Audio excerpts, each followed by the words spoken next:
Share my screen. Okay, that was a good catch on all of our parts. So thank you all for not answering immediately, because I was able to remember that I need to turn the recorder on. Okay, data frame. Describe it in words. What does a data frame look like? Okay, two-dimensional array, rows and columns, spreadsheet. Good. So that's the data frame abstraction in Pandas. If you have to use it, you forget how, there's our friend, the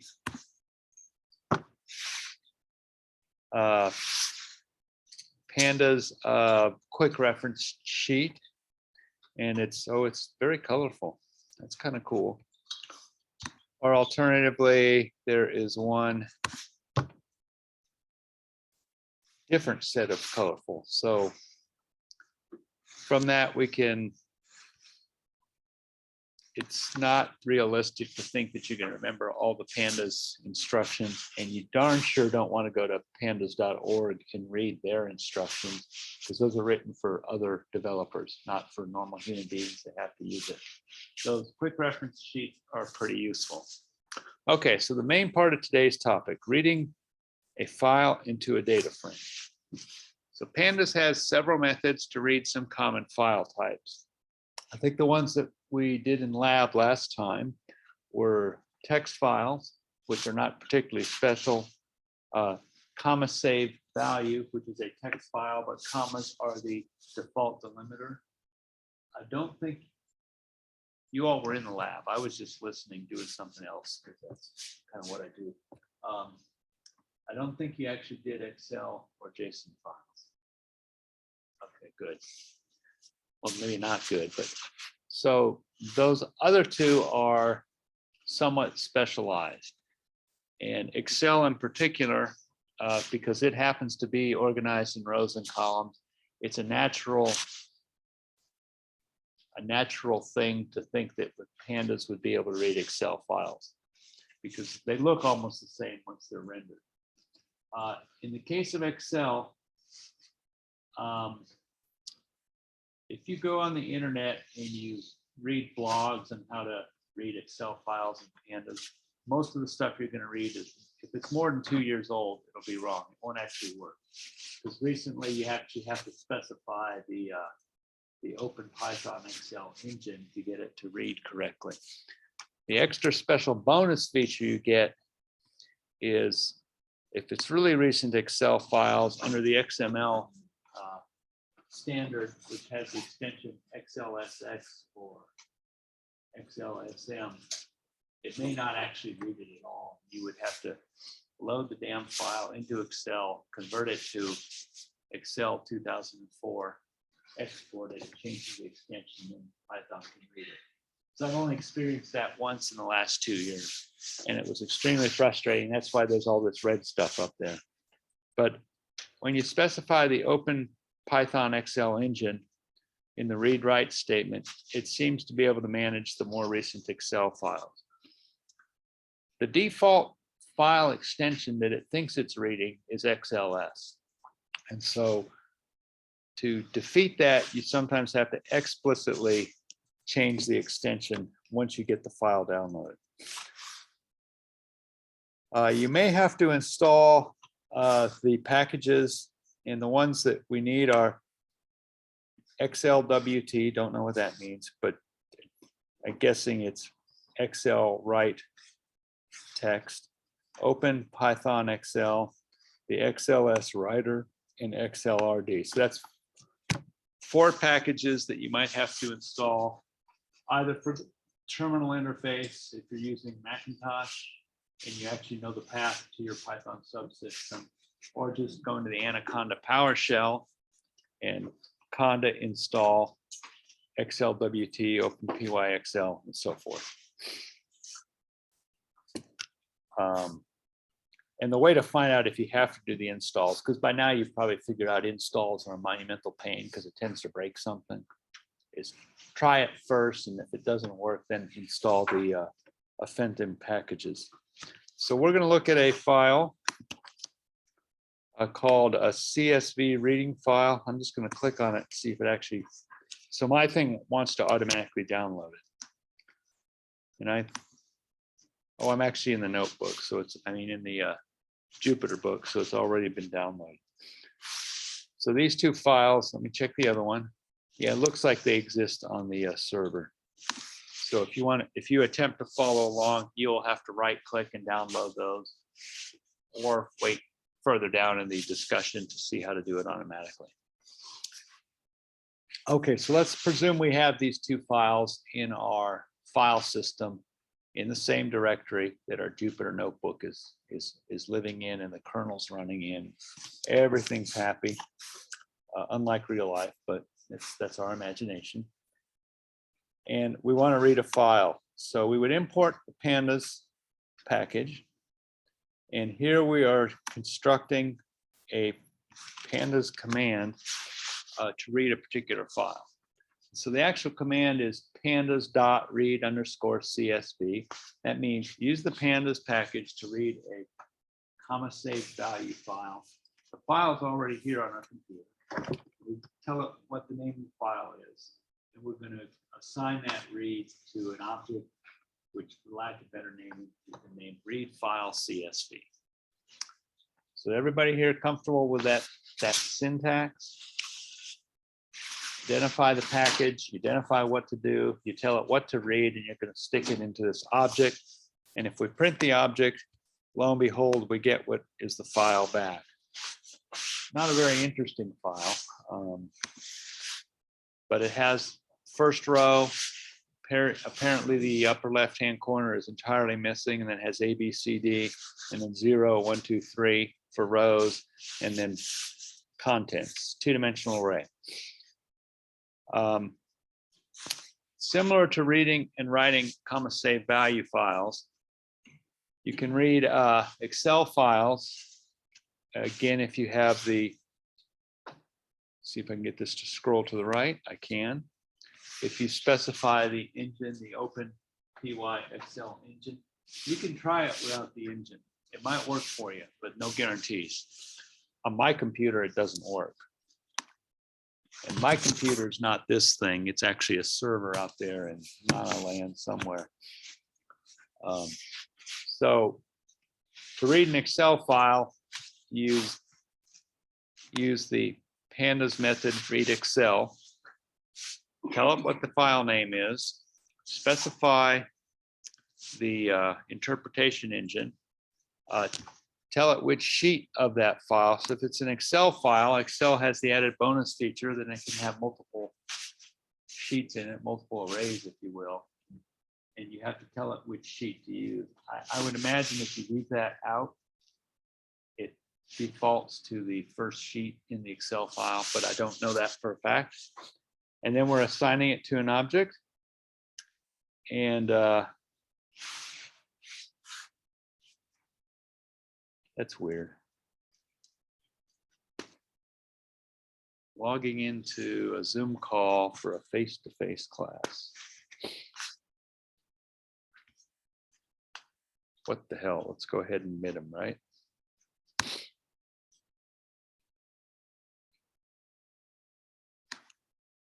I can't.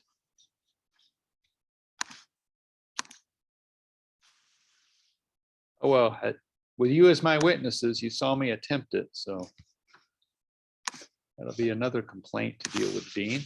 Okay, so that's reading. Any questions?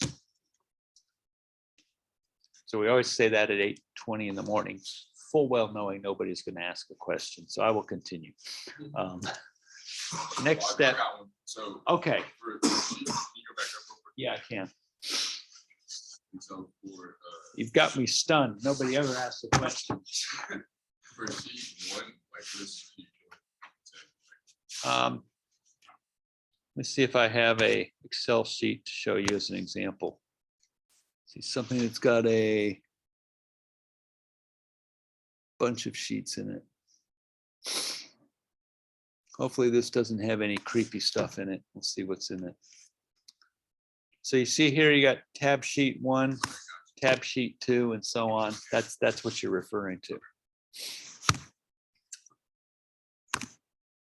Thank you for asking a question. I'll know better than to say smart aleck things like any questions knowing full well the one will last one. Okay, so let's move on to writing a data frame to a file. To write the data frame to a file, we actually got to read my own writing. When we did the initial read and we created an object which we happen to name readFile.csv, the Pandas package creates with that object certain methods. And one of the methods it creates is the ability for that object to write out to another file. And so when we're ready to write the contents of the object, we use the object's name and then the method to_CSV, and it will write a file. And then we can read the file we just wrote, read the file we just wrote, and look at it. And here's the output here, but I'll actually attempt to run this. I'm going to need these other things. So I need the package, and I need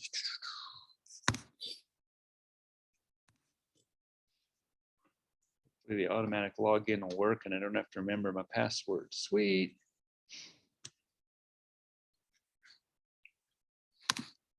Okay, we'll just go off in the web root. Our friend Untitled 2 it is. Oh, that's got way too much stuff in it.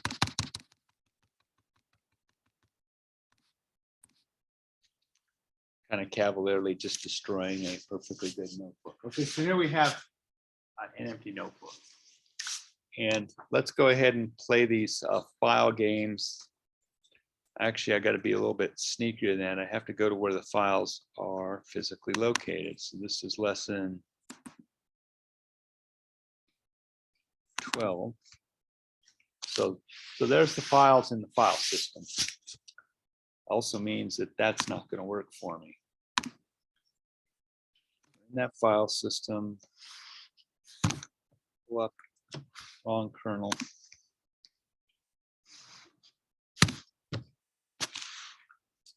Let me quickly make sure I'm in the right place. Lesson 12, okay. So my Untitled notebook is currently running in this file system. There's some files here already, and we can go verify that they're actually non-empty. Not very interesting. That was our not very interesting first file. Okay, so let's go back to our notes and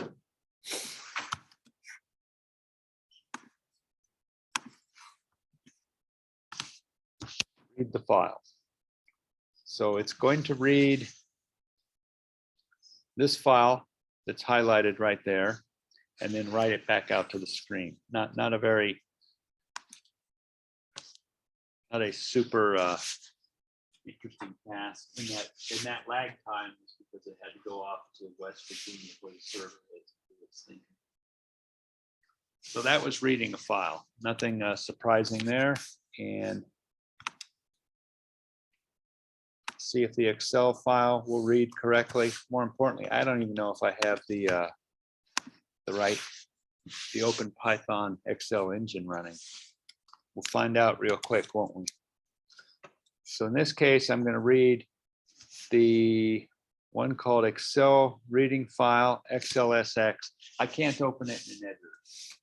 It's a binary file. So if I attempt it, I'll get a message that says, you can't open it. Would you like to donate to the Microsoft Employees Party Foundation or something like that? So you have to take it on faith, but I can download the file. We can do that. So let's go ahead and get the reading file. Download it. Open it with Excel, press the OK. And so our file is not particularly interesting. So that's the file that we're going to attempt to read. So we'll go back to our Jupyter notebook. and we read the file correctly, I didn't get a pink box. It showed me a warning message. I don't have the warning suppressed, so I think that was a successful read. The key thing was the engine was the open Python. So what that does is, let me see if I can show what an Excel file looks like to the computer.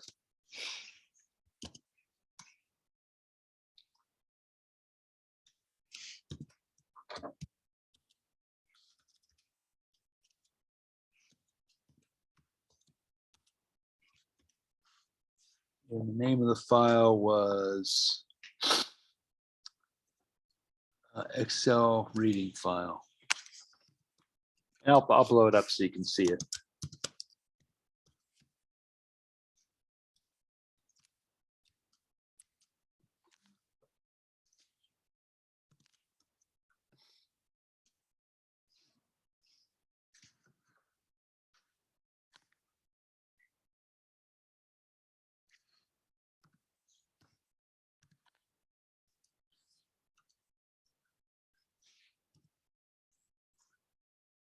And let's go ahead and make this so you can see it.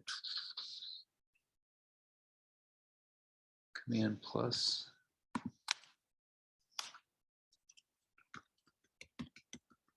Okay, there's what an Excel file looks like to the computer. So all that weird looking stuff is just the binary rendering of an Excel file. And if we looked at it in a hex editor, it would just be columns of weird looking stuff. But when it goes into the program knows how to interpret that and make our Excel worksheet. So the Open Python Excel engine translates that into something that Pandas can manage. So that's all that's going on operationally. And it doesn't take much of a stretch of imagination to be thankful somebody else figured out how to do that. You don't have to. All right, so we've done reading of a couple different file types, and there's a similar translator for JSON files and a few other formats. Yes, sir? Why does it have like one name and then two columns and 0, 1? This is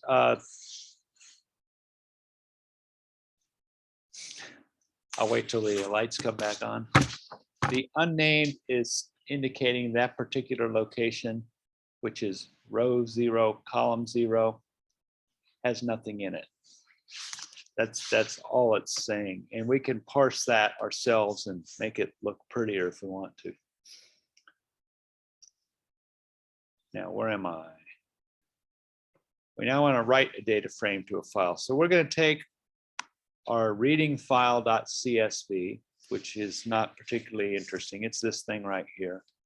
And we're going to write it out to another file. So I'm going to go ahead and copy that, put it over here. The file we're going to write to is called writing file 1. So let's go ahead. There's what writing file 1 looks like. But since you know that I'm a magician, I will go ahead and destroy it so that you are, am I on the remote server? Yeah. When I'm doing this live on the server, I gotta be careful I'm not destroying it on the development server because then it's lost forever. So the file is gone. And we can prove that by, let me suppress that. Suppress that. I'm now going to attempt to read the file called CSV writing file 1.csv. And that file is gone. I just destroyed it. So I should get a warning or an error message that the file does not exist. And sure enough, I do. So the useful part is the file not found error. All this other stuff is the Python team's way of telling you not only are you wrong, you're really wrong. And I'm going to use every letter of the alphabet and every number I can find to tell you that you're wrong. But the actual diagnostic is quite simple at the bottom. It says the file doesn't exist. So that's nothing to get all torqued about. We destroyed it on purpose to prove that we're actually going to create a file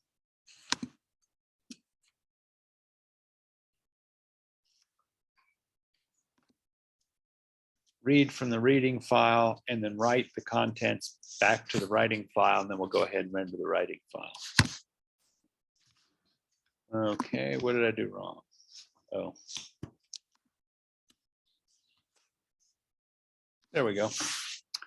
So now we just read and wrote it, and we have a file 1. It tells us it just came into existence a few seconds ago, and it has the content that we just read from. Make sense? Moving on. We can now deal with that offensive unnamed and 0 there that you noticed, and we can do that by creating and writing a file and excluding particular row labels. So copy, paste. So we're going to read the file, reading file. We're going to write the file, writing file 2. Only in this case, we're going to set the index equal to false. And what that will do is it will kill the column called unnamed and the 0, 1, 2, 3 below it. And it will preserve all these columns and rows.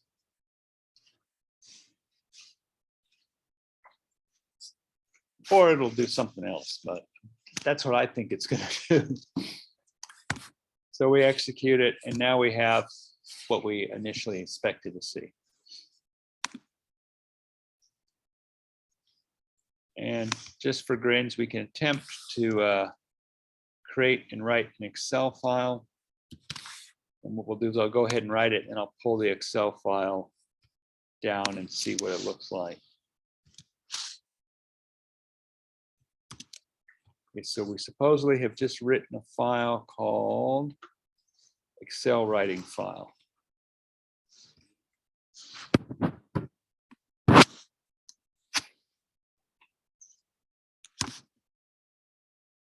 And we'll just go straight to Excel with it. And as expected, it's the Excel file, but we just created that in our Jupyter notebook. Okay, so before we go on to the next step, let's review what we've done. We've read and written ordinary text files, although they were called CSV. You can use the CSV reader and writer for either CSV files or ordinary text files. We've learned how to read and write ordinary text files a few times ago using the open, W for the write symbol, WB for write and clobber, and the read thing, and then close the file. So primitive Python read and writes. We now have a slightly less primitive way to deal with it. And we also did the same thing with Excel files. So we can read and write Excel files, which now gives us the opportunity to use Excel as both an interface and a front end and back end for any manipulations we do. And why one might want to do that is it's probably easier to maintain an application in Python that operates on the Excel file and does something you want it to than it is to actually script that in the Excel macro language. Oh, actually, I don't have macro language anymore. It's called VBA. So using Visual Basic for Applications, which is very much the same, but it lives only in Excel, and it can be challenging to use it. So the part that I think is important for today, and you just have to pretend you think it is too, at least for another 20 minutes, 10 minutes, is accessing files directly from a URL. So let's say there's a file out on a server somewhere. You don't want to right click and download it every time you have to use it. Presumably you may not even have to use it too many times, and you want to share your script with someone else where you work.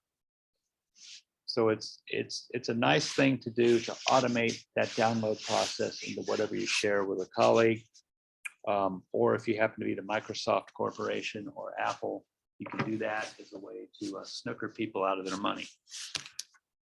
And here's how to do it using scripting tools that are available in the Jupyter environment, Python. So what I'll demonstrate next is accessing files directly from a URL.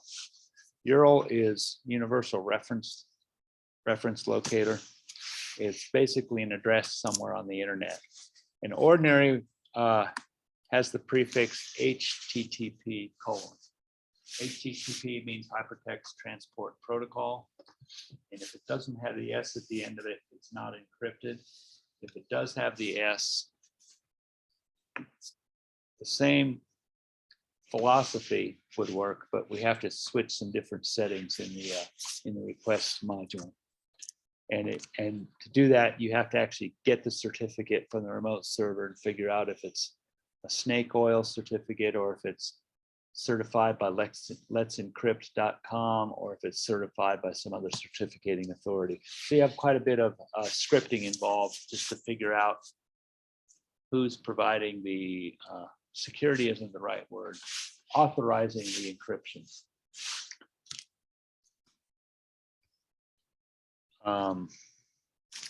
So we'll go for just the unencrypted because I have examples that work. So to get a file from a remote web server is a pretty handy thing to do, especially if the files are huge. To do it, we have to know the fully qualified domain name all the way to the file. So it will look something like http:// whatever the server name is, / a whole bunch of path things all the way to file.txt. And you perhaps, if you're paying attention up here in your address bar when you go to, so I'll do one for example, I'll show you how elaborate these can be. Windows 10. Hope I don't regret doing that. So we will actually go to Microsoft.com.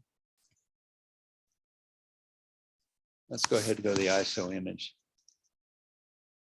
Oh, that's way too short. Usually it's enormously long.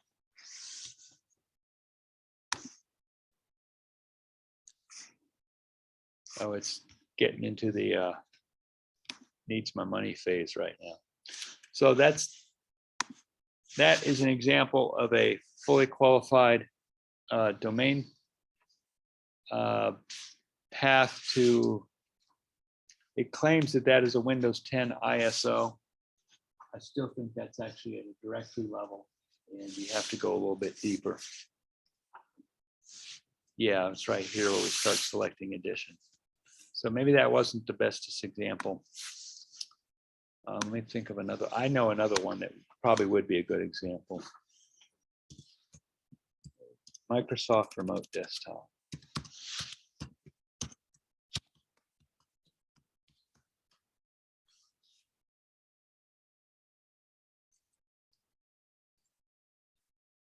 Just to see what the Macintosh.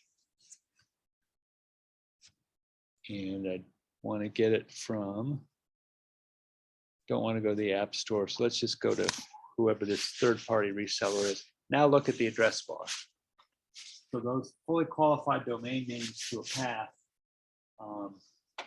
get pretty long and elaborate. And we will ignore the pricing structure because we're not actually going to buy anything. Even though I am a college professor, civil engineering teaching a computer programming class, I'm not stupid enough to spend money on software that I have no idea will work on my machine, especially when I have a copy of it already. All right, so that's the fully qualified domain name. We talked about that back in file systems a couple weeks ago. Okay, so we're going to demonstrate this using a module called requests. And what requests module is, somebody has sat down and taken the trouble to figure out how to access the remote resources just through a URL and make it interact with our Python script. If you're familiar with Linux, it's basically doing wget and c URLs to get the resources. And you might have to install the module in the Anaconda environment using the PowerShell, and that would be conda install requests. Again, the way for external packages is try them once. And if you don't get the error message, then it probably installed correctly. If you do, it'll say module not found will be the text of the error message. And that's its way of telling you you're going to have to go through some of this manipulations. So Anaconda, this will probably work for most of your guys.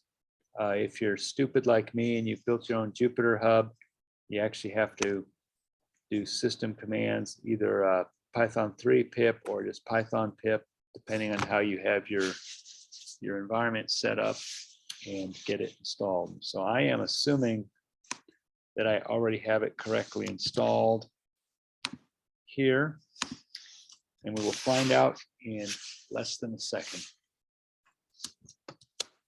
Oh, sweet. Okay, so I did not get the pink box of error, but let me show you what that pink box of error looks like.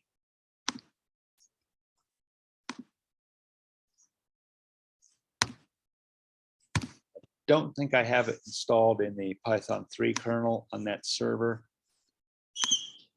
There we go. So this is what happens when it can't find the module to get this message. Module not found. You didn't even get to request. And then if I wanted to install the module, I would go back to my notes because I don't remember it. See, it's going to be Python 3. So if I want to install the module,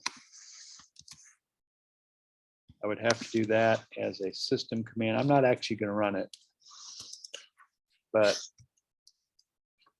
on my computer, that would probably work. And it would go out and get a copy of request, or I should use Pandas in this example, and make it run. Having Pandas isn't going to kill my system, so we'll go ahead and give that a try. Oh, except I'm not super user on this account, so this will just give me an error message. This is going to ask for my password, and it doesn't know what to do. So let me kill the kernel. Go back to Mr. Sanders instead of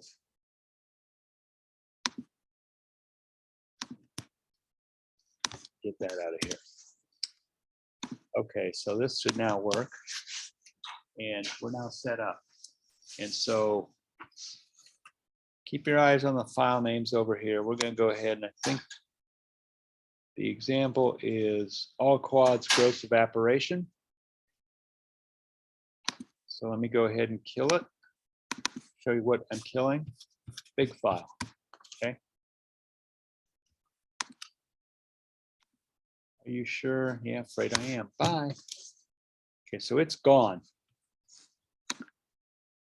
And now we're going to want to get the file back.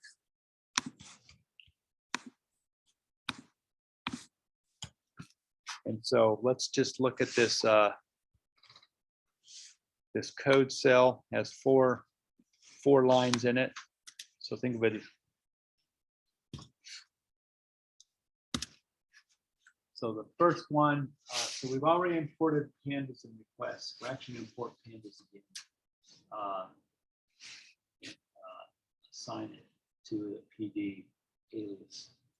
So the first thing is to provide the name of the file on the internet that we're looking for. So in this case, we're going to server 54.243.252.9. That's the one that we're on right now. We're taking the path engineering-1330 web root for databases, all quads gross evaporation.csv. That's the fully qualified domain name to that file. Then we're going to use the request package.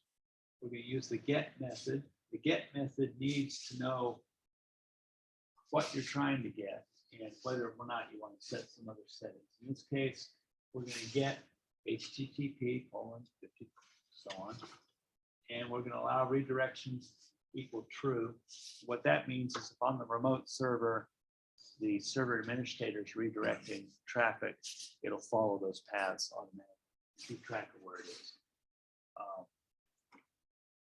think in this case, if we set it to false, it would still work because it's on the same server. And then we're going to get that entire file, store it in an object called rget. Now the names, remote URL and rget, those are just names. They can be any name that makes sense to us. Then we're going to open a file called allquads gross evaporation.csv on our file system. We're going to put it into the write clobber mode, which means if it already exists, it'll clobber what's there, so we can write to it. And what we're going to write is the contents that are part of the rget object that were obtained from the remote URL. And we did the read, and then we'll see if we have it here or not. So keep your eye over here. There should be another file. Let's see, I think all quads will appear on the top of this list. So when I run the instructions, it just went and got the copy of the file. I didn't have to right click. I didn't have to choose download, save target as, any of that. That is kind of handy because the way it affects you immediately is probably starting next week. When I provide files for labs and homework, this is how you're going to have to do it. I'm just going to give you a URL. And so you write the script to do it, or he's pouting. You can still right click and download it if you want to. But that's not good training of your skill set. So let's go see what's in the file that we just downloaded. So I'm just going to copy this and paste it directly. Okay, so this next thing is we're going to read the file and we're going to put it into a data frame called evapdf. And then we're going to check the structure of the data frame using the head method. What does the head method do? I know you did that in lab last time. Correct. What if I wanted to get the first 7? You put a 7, good, excellent. We'll just stick with 5, that's good enough. And there's our data frame. It has columns, one of them's YYY-MM, and then a bunch of numbers, and those correspond to locations on a map of Texas in this case. And we can use the plotting function that's part of Pandas. Plot.line will attempt to produce a line plot of what we tell it to. So we're going to select as the x-axis YYYY-MM, and as the y-axis the contents of column 911. So somewhere out here to the right, there's a, there it is. It'll be whatever that column is. Those columns are like 800 or 900 long. And so we let her rip, and I get an error message. So who's missing? Oh, actually still did it. That's a warning. There's a way to suppress the warning. I'm just going to ignore it and go on. So that's what it was supposed to do. It produced a plot. And then the remaining in the notes is just a set of examples of how you might use that kind of data frame. For encrypted, I don't have that written up yet. It's not going to happen this semester. If you have a need to, there is enough guidance on the mighty internet.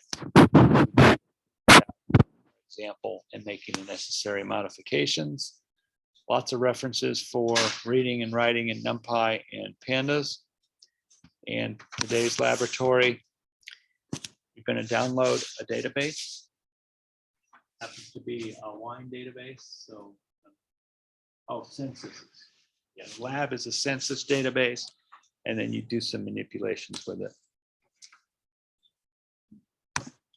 The homework is